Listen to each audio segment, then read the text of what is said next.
Hey guys, the Fitness Doc here, and this is going to be a video on PP405. I am involved in a lot of hair loss subreddits, a lot of hair loss forums. We're looking at a lot of clinical trials at the moment about PP405. It seems to be a massive breakthrough in hair loss research and a drug that actually may have a lot of promise in the hair loss world. Now, if you actually think about what's going on in the hair loss world, it is crazy that still really the first line treatment against androgenic alopecia or male pattern baldness, which is balding in men basically, the first line treatment are still treatments from like the 1980s and 1990s. Some form of DHT blocker like finasteride or dutasteride, a hair cell activator or blood supply type of thing like minoxidil, and then maybe some form of like antifungal and a little bit of like anti-androgenic shampoo at the scalp level.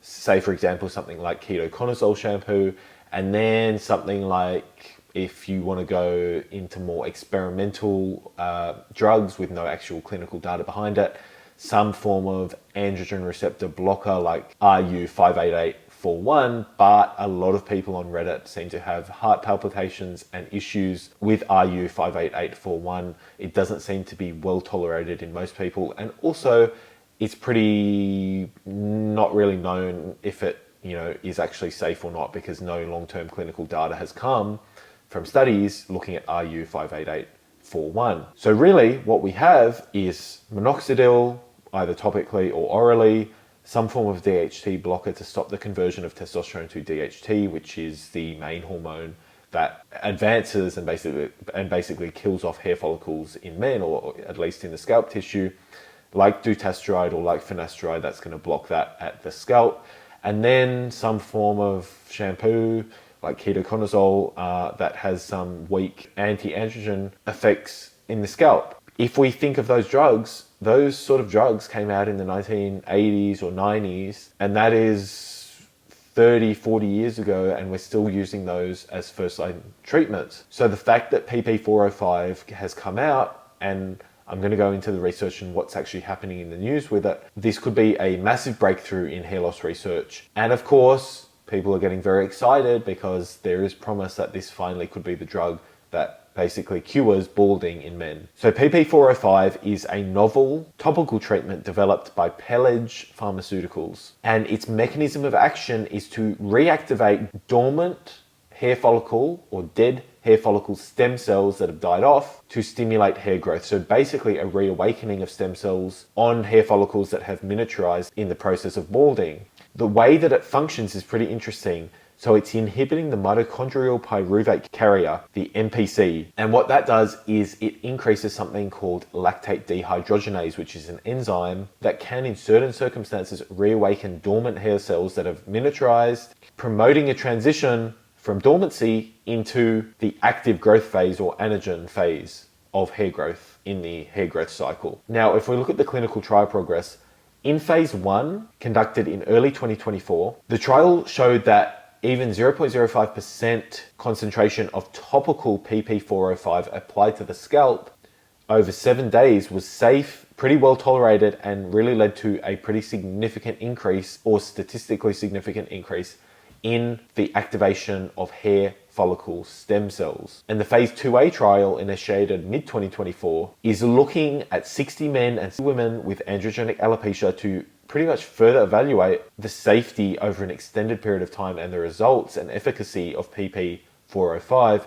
over a long period of time. So we won't have those results for a while. But what is interesting, and why so many people are excited, is that Pelage Pharmaceuticals, which really is targeting hair loss, and this is their big drug that they're going to come out with if it passes clinical trials, secured $14 million in financing from none other than Google Ventures. Now, Google Ventures is highly selective with its funding. It's not just throwing millions at millions of companies. It has a rigorous process, and it maintains a very concentrated portfolio of companies that it's investing in. And for example, Google Ventures invested in Uber early on. So receiving funding from Google Ventures is a really strong endorsement that they're serious about this drug, and is going to serve as a massive boost to their credibility of Pelage Pharmaceuticals in PP405 and its actual promise as a hair loss chemical. Now, we need to be careful, obviously, with the mechanism of action, and this clinical trial will look at some of those results.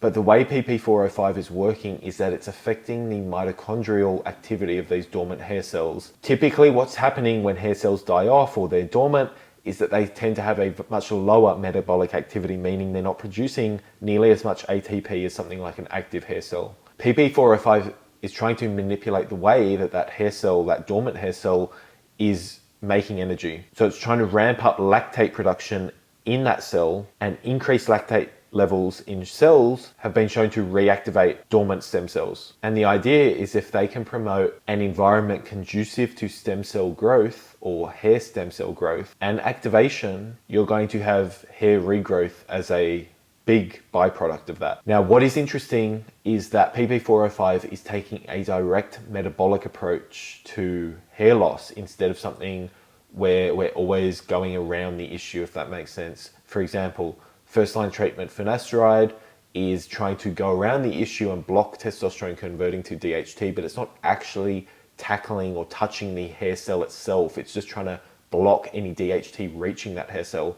Why this is so interesting is that it's directly using a pathway in the hair cell itself. So actually targeting and looking at processes of energy production in stem cells of the actual hair follicle itself. So it's a really direct metabolic approach to hair loss. But what is going to be interesting is, firstly, and looking at these clinical trials, it's going to be very important that, for example, PP405 doesn't go massively systemic, because you don't want to start manipulating mitochondria of, say, your muscle cells or your liver cells or other cells in other organs in the body.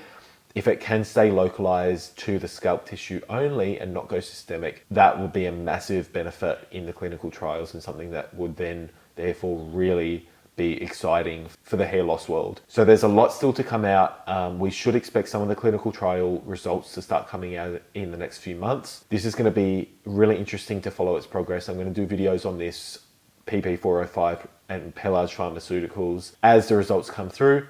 But it is very promising that there are companies looking directly at hair loss after, 20, 30 years of finasteride and minoxidil being first-line treatments for hair loss that are, 30 years old. So let's see what happens. It's going to be very interesting to see what happens in this hair loss with male pattern baldness and androgenic alopecia in 2025.